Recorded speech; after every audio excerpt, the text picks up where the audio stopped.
Tzu Chi volunteers on the outskirts of Zimbabwe's capital care for the poor during the epidemic. Dalin Tzu Chi Hospital celebrated 20 years by reaching out to seniors and the poor in various areas.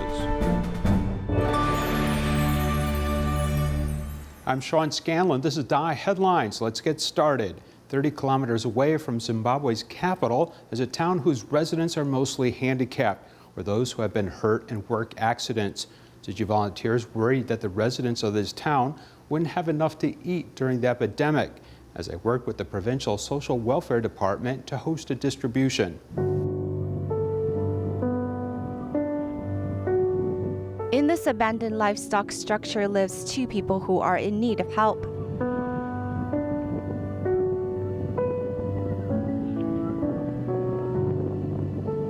Judith suffers from mental illness and was abandoned by her family.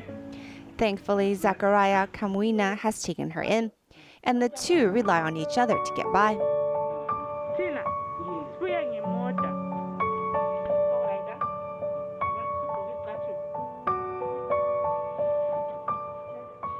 In the small town of Chitungwiza, impoverished families like this one are common.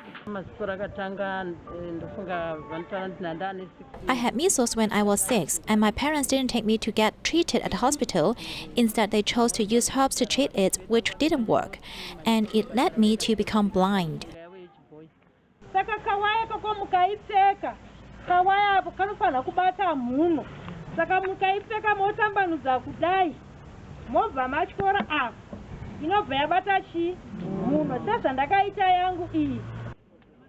Teaching them how to use personal protection supplies, the volunteers also distribute food items to ensure they don't go hungry. The aid distribution this time is aimed at those with disabilities. We're working with Provincial Social Welfare, and so our distribution is a lot easier now. Here in Chitungwiza, there are a lot of people with disability, such as the blind and deaf. I am grateful Tzu Chi has decided to come here to distribute food and helping the residents.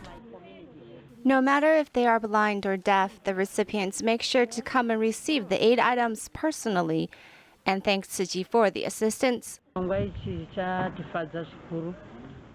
I am so happy to receive aid items, especially since I'm blind. It's hard to be allotted food at times, and now with the quarantine period, it's even more difficult.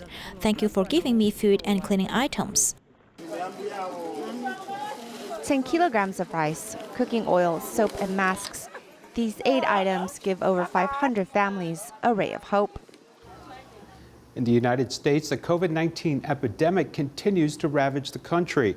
The Tzu Chi Washington D.C. chapter began implementing a mid to long-term relief plan in July, cooperating with NGOs to distribute food to low-income families in many communities.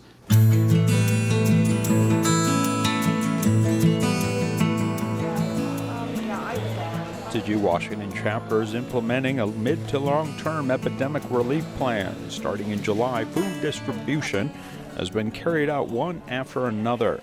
Great detail paid to packing supplies. We pack the food for the families, the beans, the spaghetti sauce, and corn for all the families who don't have food. In this community in Virginia, Tzu Chi volunteers contacted Dr. Nguyen Dang Lam Song, a Vietnamese national, more than a month ago. They later became partners in this food distribution. He said that most of the patients he treats here are low income and need help, so we planned this food distribution with him. This COVID-19 pandemic, it has hit a lot of families very hard, and we are doing our part to work with this wonderful group to help out our community. Volunteers provide food and daily necessities and promote the concept of vegetarianism, along with the concept of donating a little money for a greater cause. Many people are eager to try this. It's a mango bag, all those is come from this. So hopefully you contribute a little every single day, and that day in August, September, you bring this back to us. This is the address, and this is all the donations for this. You have chance to help other people.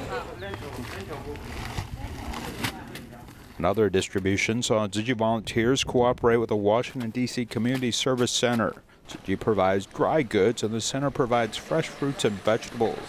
Each family can receive approximately 30 kilograms of food in stock.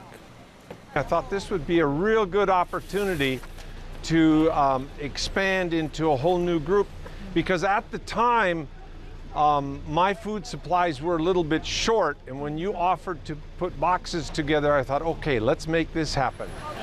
In order to prevent the spread of the epidemic, the distribution was carried out in a speedy manner. The original plan was to take 2 hours to complete the distribution. It only took half of that time. Although the epidemic has required everyone to observe social distance, there's actually no distance that can stop the spread of love and compassion for neighbors and community. In Qingdao, a 70-year-old senior has a pair of children with mental disorders. He is in poor physical condition and has to take care of his children alone. In November last year, a government official referred his case to Tzu Chi, and volunteers began to care for them. However, because of the epidemic, volunteers didn't visit them for half a year. This time, they cleaned his house and taught his children how to take care of themselves.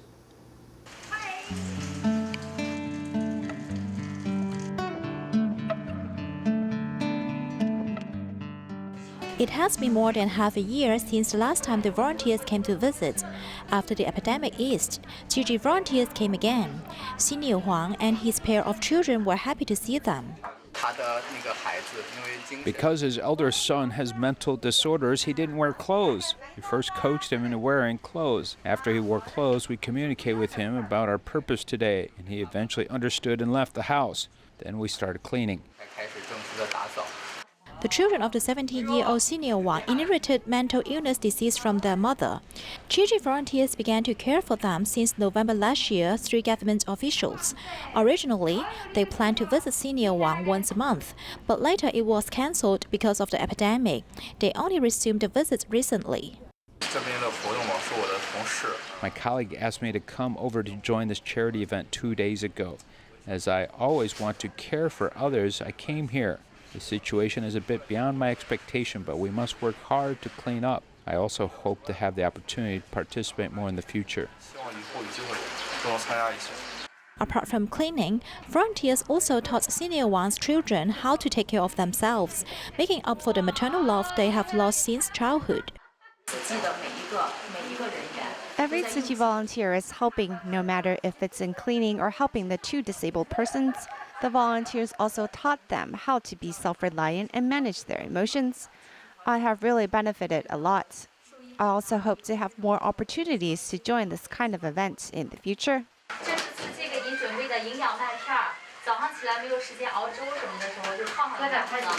Giving senior Wang the nutritional supplements and friendly advice, it is hoped that the life of the Wang family will get better and better. For several days, there was heavy rain in southern Malaysia, causing flooding in Negeri Sembilan, with many homes damaged. Tzu Chi volunteers visited 53 flood survivors and gave them emergency supplies. Due to heavy flooding in Negeri Sembilan, Seremban, and Port Dickson City, residents are busy cleaning up their community. Around 7:30 a.m., water started flooding into the house.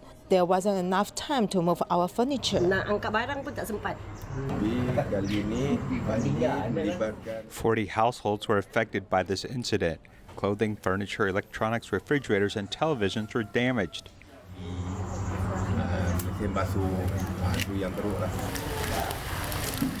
There was still heavy rain when Tzu Chi volunteers arrived, but emergency supplies were still given out, aiding 53 households. On behalf of all the residents of this village, I would like to thank Tzu Chi. Our burdens were relieved since the volunteers visited.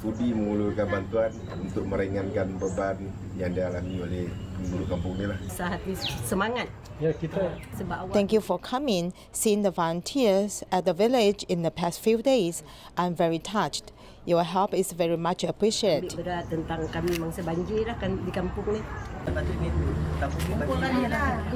While visiting local residents, Tzu Chi volunteers promoted the bamboo coin bank, hoping to inspire residents to make daily donations for a good cause.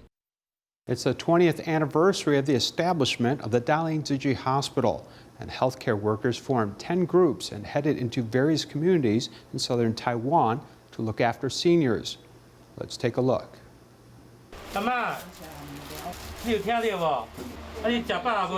Visiting this 96-year-old senior who is blind in both eyes since young, Dr. Lai Ningshen discovered the granny has pus in one of her eye and immediately treated the problem, while asking her family members to get it further checked out.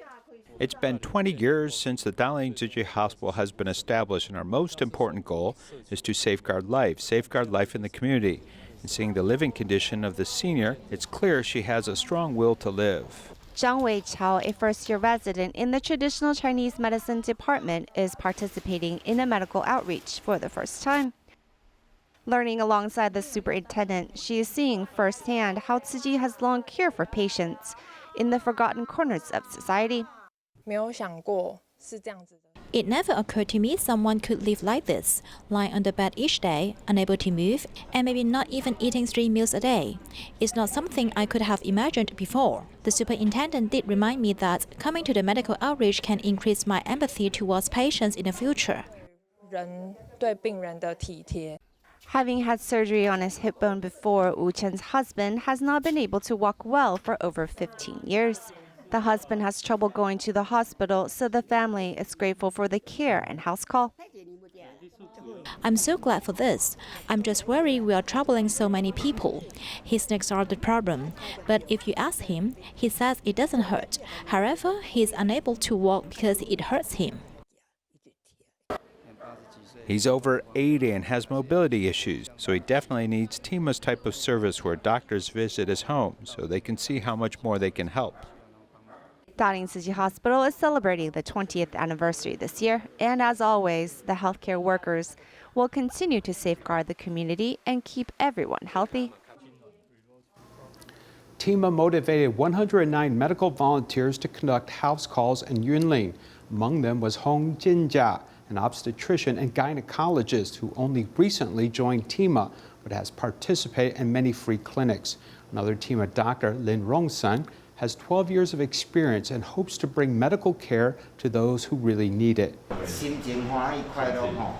A member of Yunlin TIMA, Dr. Li Rongsen, also serves as Deputy Superintendent of China Medical University Beigan Hospital. No matter how busy he is, he will never be absent from the house calls every year. Holding the patients tightly with both hands is his characteristics when conducting house calls, transmitting both warmth and strength to the patient with his palms. Apart from doing our best to provide medical treatment with our profession, in fact, every patient's home is a good place for cultivation. He doesn't leave patients alone, wanting to be a supporter and care provider. Hong Jinjia is an obstetrician and gynecologist. Dr. Hong recently joined TIMA, though he has free clinic experience and helped many women give birth. His selfless dedication made him realize the Buddha's teaching of being self-sufficient to help others. We need to care for the mind of the patient as well as his family members, how to help the patient adjust his mind, and for his family member to take care of him. It is indeed a manifestation of Dharma teachings. House calls in Yunlin are divided into 13 routes. TIMA vehicles drove through fields and alleys to arrive at the homes of the suffering who cannot go out for medical treatment. Some patients are unable to speak, while some are ashamed to express their feeling. Even though some of them cannot walk, they put their hands out the small window to say goodbye. I always have hope. That is, if I have done anything wrong, I would hope a doctor will come soon. They have come for more than 10 years, and it's very hard for them because they need to come no matter it's winter or summer. The inspiration of a small group of TIMA members has motivated a large group of volunteers, allowing the humanitarian health care to be more powerful. On the 20th anniversary of Dalin Tzu Chi Hospital, Jen Rui Teng, the convener of TIMA Yunlin Jiayi Tainan chapter, also superintendent of Dalin Tzu Chi Hospital, specially invited nearly 15 medical nurses and Tainan TIMA volunteers to visit Nanhua District. Combining charity with medical treatment, they all united together as one to serve the people. Wang Sentai is very happy to see this life-saving doctor. Because of 2 serious car accidents, his knees and lumbar spine were severely compressed, making him unable to walk. Referred by Tainan Timur, he went to Dalin Tzu Chi Hospital to undergo surgery so he can stand up again. Last month, I heard that Superintendent Jian was coming. I'm very happy because he was the one who performed the surgery for me more than 2 years ago. We come here regularly once a month and try to restore his muscle function as much as possible. After the treatment, he can ride a motorcycle to pick up his child. Zhou Lizan, who is in the 4th year of residency, participated in a house course for the first time and took the opportunity to accumulate different medical experience. This is my first time to join Tima's house calls. I think this is a very meaningful activity. Apart from helping these patients with their diseases, we can also give them spiritual support. Every year, Dalin Tzu Chi Hospital celebrates its anniversary by hosting house calls. This year is the 20th anniversary of the hospital. We especially expanded the house calls to 25 routes. Before it was held in Yunlin, Jiai only. Today we especially came to Tainan, finally connecting Yunlin, Jiai, and Tainan together. Tzu Chi's humanitarian healthcare is actually a combination of charity and medical care, achieving the so-called comprehensive medical care, not just providing medical treatment to patients, but also comforting their hearts. Apart from the route to the mountain, there is a route along the sea. Team members go into every community to safeguard villagers' health. Having been spreading love and providing medical companionship for 20 years, Dalin Tzu Chi Hospital will continue to strive its best to serve patients. Beginning in July, schools in Malaysia are resuming classes. Disinfection has started on campus, and schools are preparing for COVID prevention supplies for students. To help, Tzu Chi volunteers based in Selangor sent 20,000 handmade masks to 217 schools. The Malaysian government announced the resuming of classes for all grades. Moreover, schools are experiencing high administrative costs due to the preparation process of reopening campuses. Our school paid much of the cost already. Disinfection is in progress because we value our students the most. We also encourage teachers to prepare COVID prevention items for themselves. Tzu Chi Kuala Lumpur and Selangor chapter volunteers donated masks to 217 schools. Currently, we have sent around 20,000 masks to schools. The masks are especially for teachers. When they teach, they could potentially be spreading the virus. Wearing the mask prevents the risk.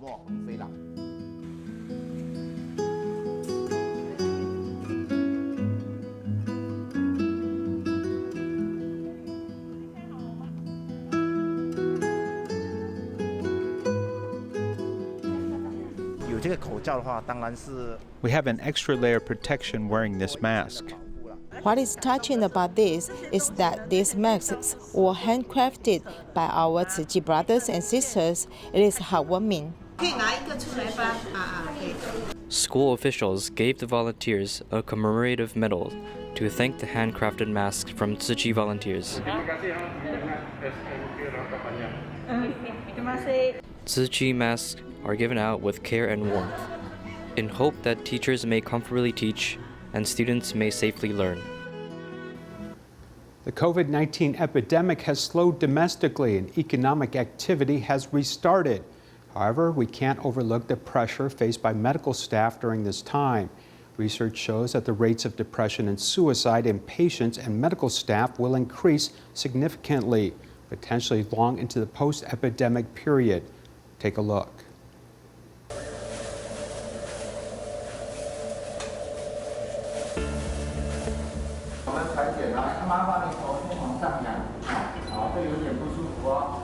Layers of PPE are needed by medical staff who have to enter and exit the isolation ward 8 or 9 times a day.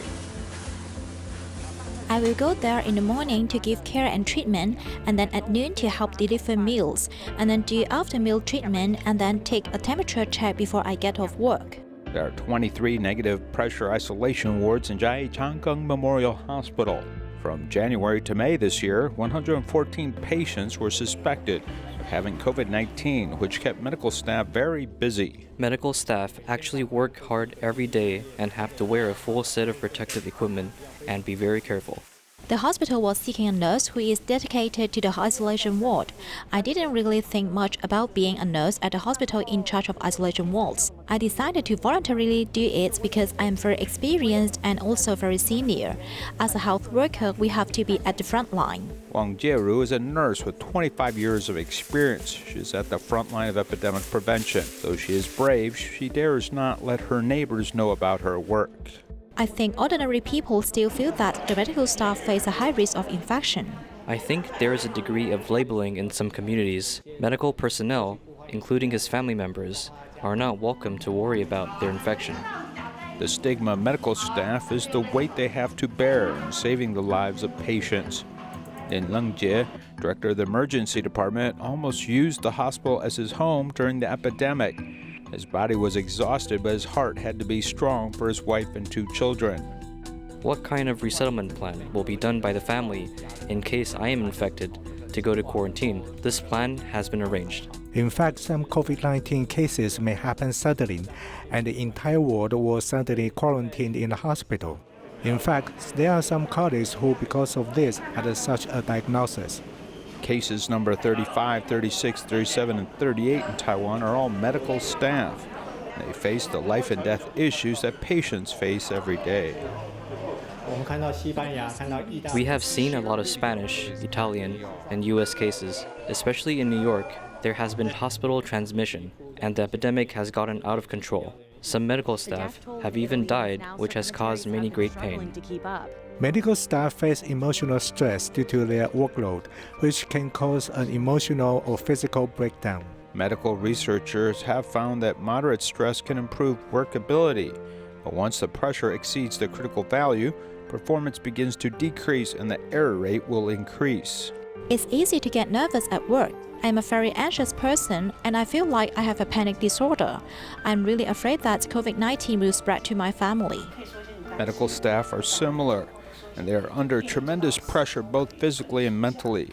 It is a terrifying experience when people face the unknown, such as this virus. Many feel out of control when SARS hit 17 years ago, leading to the closure of Taipei Hoping Hospital, causing some people, such as medical staff, patients, or family members to be quarantined, leading to a major change.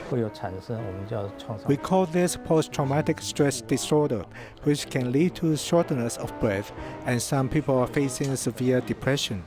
Research shows that people facing long-term quarantine, whether patients or medical staff, will have 3 emotional reactions: loss, responsibility, and conflict. As soon as he was quarantined, he did not connect with his family for 14 days and was totally lost. It will affect his health and immunity of the whole body. Their roles and responsibility is no longer there, and this can have a big impact on a family. Some family members have no way to accompany them at the end of their life, which can be a great tragedy. A quarantined person staying in a small room for a long time will lead to no more conflict during times when they can have interaction. The psychological trauma may be more serious than the actual infection. The heroes behind the slowing epidemic are the 310,000 medical staff who use their blood and sweat to prevent the epidemic from spreading. It is important for us to recognize their contributions, the threat of depression which many of them now face.